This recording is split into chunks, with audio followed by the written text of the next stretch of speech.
Bonjour à tous, bonjour les internautes.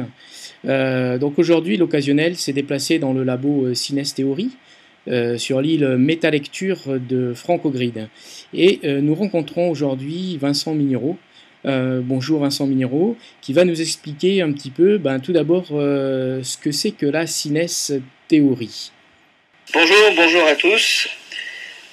Oui, donc la synesthéorie, c'est un projet d'étude des synesthésies. Les synesthésies sont des perceptions un petit peu particulières qu'une proportion de la population vit.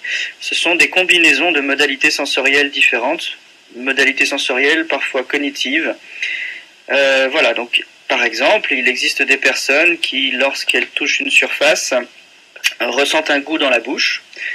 Un vrai goût, c'est-à-dire que pour certaines personnes, le velours peut avoir le goût de sucre. Donc voilà, c'est une combinaison sensorielle, c'est involontaire, c'est systématique, c'est-à-dire que les personnes n'ont pas décidé de ça. Et voilà, ce sont des perceptions qui sont maintenant connues scientifiquement et étudiées.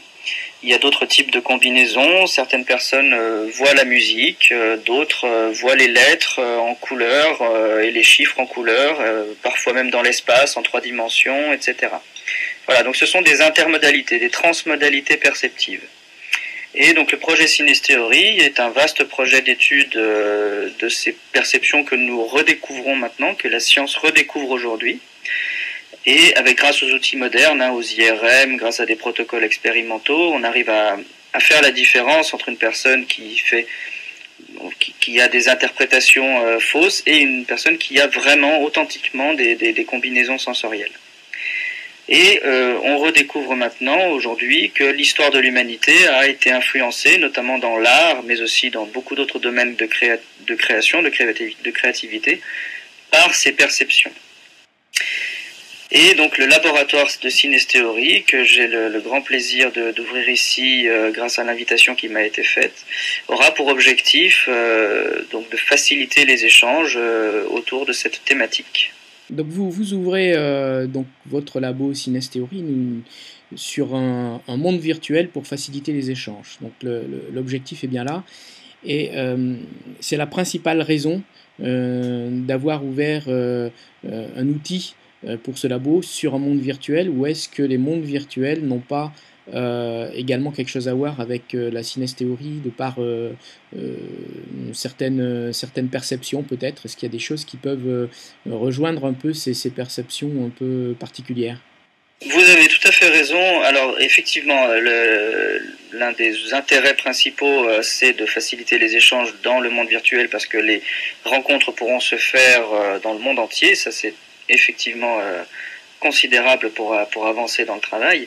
Mais ce qui m'a intéressé, moi, dans l'ouverture d'un laboratoire dans un monde virtuel, c'est l'inspiration vient d'une synesthésie un petit peu particulière qui est une synesthésie cognitive qui fait que les concepts, les idées, toutes les pensées en fait, chez certaines personnes se manifestent dans l'espace en 3 dimensions et sont visibles, c'est-à-dire que les concepts abstraits comme par exemple je ne sais pas moi, la notion de sociologie ou les notions de guerre ou de démocratie sont des concepts abstraits, des notions qui n'ont pas de vision figurative, on n'a pas d'image traditionnelle, habituelle, figée, que tout le monde peut échanger. Ce sont des notions voilà, qui n'ont pas d'image propre. Eh bien, le synesthète, lui, va avoir systématiquement associé à ces concepts lorsqu'il pense à eux, va avoir des représentations complètement abstraites, mais qui font sens pour lui.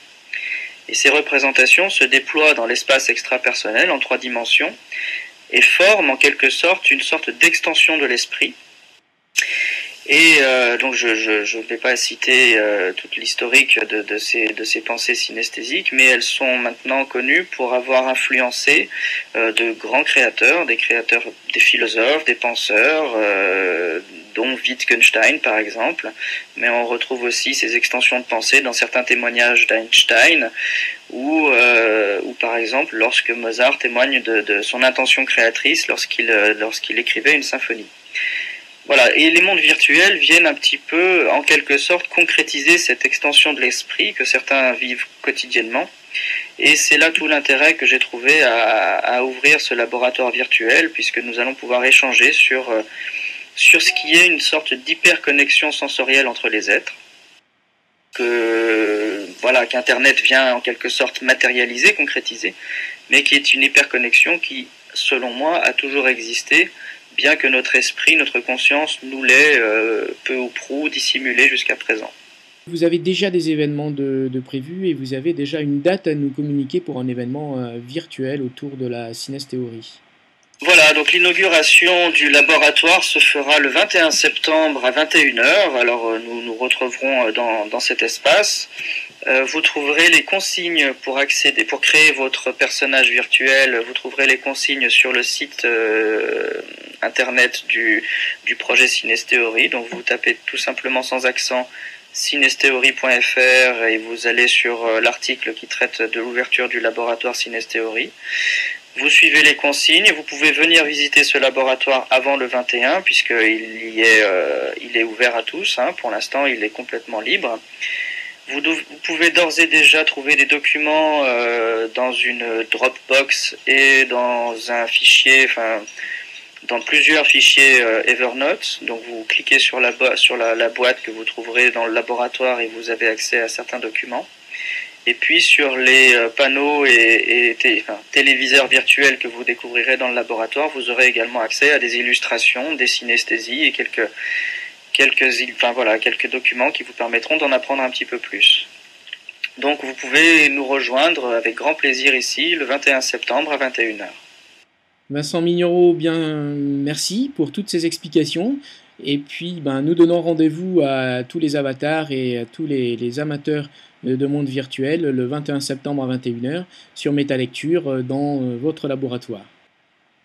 À bientôt, merci à tous.